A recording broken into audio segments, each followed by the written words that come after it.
آج ہم بات کر رہے ہیں حاسد کا انجام کے بارے میں۔ یہ حضرت بکر بن عبداللہ رحمۃ اللہ سے منسوب ایک حکایت ہے۔ جی بظاہر تو یہ ایک آپ کہہ لیں سیدھی سادی کہانی لگتی ہے نا، ایک بادشاہ ہے، اس کا ایک نیک مشیر اور ایک حاسد درباری۔ بالکل، لیکن اس سادگی میں نا بہت گہری بات چھپی ہے۔ وہی تو، اعمال اور ان کے نتائج کے بارے میں۔ جی ہاں، اور یہ کہانی صرف نصیحت نہیں کرتی، یہ دکھاتی ہے کہ حسد اور بدنیتی کیسے آخرکار خود حاسد کو ہی لے ڈوبتی ہے۔ ہاں، جیسے کوئی کائناتی انصاف ہو رہا ہو۔ بالکل، آپ کہہ سکتے ہیں کرما کا اصول یا قدرت کا ایک نظام، اس کی ایک عملی مثال ہے یہ۔ تو آئیے دیکھتے ہیں یہ سب کیسے ہوا۔ شروع ایسے ہوتا ہے کہ بادشاہ کا ایک بہت قریبی، ایک نیک شخص تھا۔ جی، مقرب خاص تھا۔ وہ روز دربار میں آتا تھا جی، اور بادشاہ کو بس ایک ہی نصیحت کرتا روز، کیا نصیحت تھی وہ؟ کہ نیکوں سے نیکی کرو اور بدوں کو ان کے حال پر چھوڑ دو، ان کی بدی ہی ان کے لیے کافی ہے۔ مختصر مگر بہت جامع بات۔ اور شاید اسی وجہ سے بادشاہ اسے اتنا مانتا تھا۔ جی بالکل، لیکن ظاہر ہے جہاں کسی کو عزت ملے، قربت ملے، وہاں حسد کرنے والے تو آ ہی جاتے ہیں۔ تو دربار میں ایک اور شخص تھا جسے یہ سب کھٹک رہا تھا۔ اور اس حاسد نے کیا کیا؟ اس نے بادشاہ کے کان بھرنے شروع کر دیے۔ ہاں، اور الزام بھی بڑا عجیب لگایا۔ کیا کہا اس نے؟ اس نے کہا کہ یہ جو آپ کا نیک مشیر ہے نا، یہ سمجھتا ہے کہ بادشاہ سلامت کے منہ سے بو آتی ہے۔ ہیں؟ یہ کیسی بات ہوئی؟ بہت ہی عجیب الزام ہے۔ بالکل، لیکن دیکھیں اس نے چالاکی کیا کی، الزام تو لگا دیا، اب ثبوت بھی تو دینا تھا۔ ہاں، ثبوت کیسے دیتا؟ اس نے بادشاہ سے کہا، آپ اگلی بار جب اسے بلائیں گے نا تو دیکھے گا وہ قریب آتے ہوئے اپنی ناک پہ ہاتھ رکھ لے گا۔ اوہو، اچھا، مطلب ایک بظاہر ثبوت تیار کر لیا۔ جی، مگر بنیاد تو جھوٹ تھی۔ اور پھر اس ثبوت کو سچ بنانے کے لیے وہ فوراً گیا اس نیک شخص کے پاس۔ اسے کھانے پر بلا لیا۔ ہاں، اور کھانے میں بڑی چالاکی سے خوب سارا لہسن ڈال دیا۔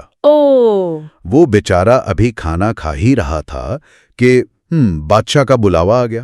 اسی وقت جی، اب وہ نیک شخص پریشان ہوا کہ لہسن کی بو بادشاہ تک نہ پہنچے، ناگوار نہ گزرے۔ تو اس نے احتیاطاً، ہاں، جیسے ہی وہ بادشاہ کے قریب ہوا اس نے اپنے منہ پر یوں ہاتھ رکھ لیا۔ اور بادشاہ نے یہ دیکھ لیا۔ بالکل، اور اسے فوراً حاسد کی بات سچ لگی۔ اسے لگا کہ دھوکا ہوا اس کے ساتھ۔ غصہ آیا ہوگا شدید۔ بہت زیادہ، اتنا کہ اس نے اپنی ایک عادت ہی بدل دی۔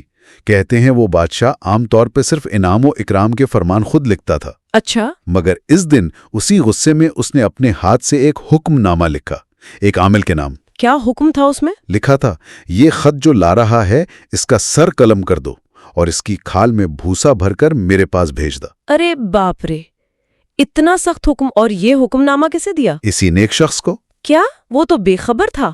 بالکل بے خبر، وہ تو سمجھا کہ شاید کوئی خاص انعام ملنے والا ہے۔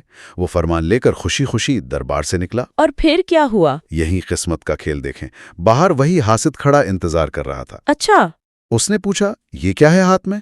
نیک شخص نے اپنی سادگی میں کہا، پتہ نہیں، لگتا ہے کوئی خلعت ہے، کوئی انعام ہے۔ اوہو، تو حاسد کے دل میں لالچ آ گیا۔ فوراً اس نے کہا، ارے یہ مجھے دے دو، شاید مجھے اس کی زیادہ ضرورت ہے۔ اور نیک شخص نے دے دیا؟ جی، اس نے وہ فرمان اس کے حوالے کر دیا۔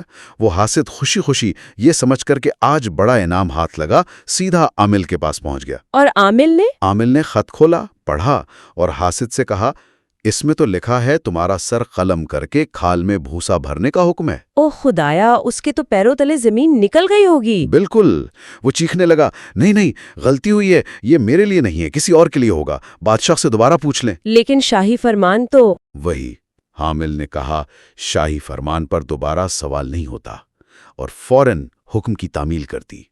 تو وہ حاسد اپنے ہی کھودے گڑھے میں جا گرا۔ بالکل، اس کی اپنی چالاکی، اپنا لالچ ہی اس کی موت کا سبب بنا۔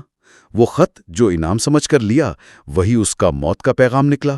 حیران انگیز، اگلے دن کیا ہوا؟ اگلے دن وہ نیک شخص حسب معمول دربار میں حاضر ہوا۔ اور آتے ہی اپنی وہی نصیحت؟ جی، وہی نصیحت دہرائی، نیکوں سے نیکی کرو اور بدوں کو ان کے حال پر چھوڑ دو۔ بادشاہ تو اسے زندہ سلامت دیکھ کر حیران رہ گیا۔ اس نے پوچھا نہیں خط کے بارے میں؟ فوراً پوچھا، کل والا خط کہاں ہے جو تمہیں دیا تھا؟ نیک شخص نے آرام سے بتایا، وہ تو فلاں صاحب یعنی وہ حاسد مجھ سے مانگ کر لے گئے تھے، میں نے انہیں دے دیا۔ تب بادشاہ کو ساری بات سمجھ آئی ہوگی۔ جی، پھر بادشاہ نے نیک شخص کو بتایا کہ اسی حاسد نے تمہارے بارے میں وہ جھوٹی شکایت کی تھی۔ تو نیک شخص نے وضاحت کی ہوگی؟ ہاں، اس نے قسم کھا کر کہا کہ میں نے کبھی ایسا نہیں کہا، اور منہ پر ہاتھ تو اس لیے رکھا تھا کیونکہ اسی حاسد نے مجھے لہسن والا کھانا کھلایا تھا۔ ساری حقیقت کھل کر سامنے آ گئی۔ بالکل۔ تب بادشاہ نے کیا کہا؟ بادشاہ نے ایک گہری سانس لی اور کہا، تم جو روز کہتے ہو نا کہ بد کردار کے لیے اس کی بد کرداری ہی کافی ہے، آج میں نے اپنی آنکھوں سے دیکھ لیا کہ اس کی بدی خود اسی پر کیسے پلٹ آئی۔ واہ، واقعی۔ تو یہ حکایت مطلب صرف ایک کہانی نہیں ہے، یہ زندگی کا ایک گہرا مشاہدہ ہے۔ صحیح۔ یہ بتاتی ہے کہ منفی جذبات، خاص طور پر حسد اور برے اعمال، وہ آخرکار کرنے والے کو ہی نقصان پہنچاتے ہیں۔ وہ جو کہتے ہیں نا، جو دوسروں کے لیے گڑھا کھودتا ہے وہ اکثر خود اس میں گرتا ہے۔ بالکل وہ جال جو دوسروں کے لیے بچھایا خود ہی اس میں الجھ گیا۔ بالکل۔ اور یہ بات نا سوچنے پر مجبور کرتی ہے، کیا واقعی اس کائنات میں یا زندگی میں کوئی ایسا توازن ہے؟ جی، کہ اعمال کا نتیجہ چاہے اچھا ہو یا برا وہ سامنے آتا ضرور ہے۔ ہاں، شاید فوراً نہیں، دیر سے صحیح، مگر کسی نہ کسی شکل میں حساب برابر ہو جاتا ہے۔ اس نقطے پر غور کرنا چاہیے۔ ضرور، ایک اہم سبق ہے اس سادہ سی کہانی میں۔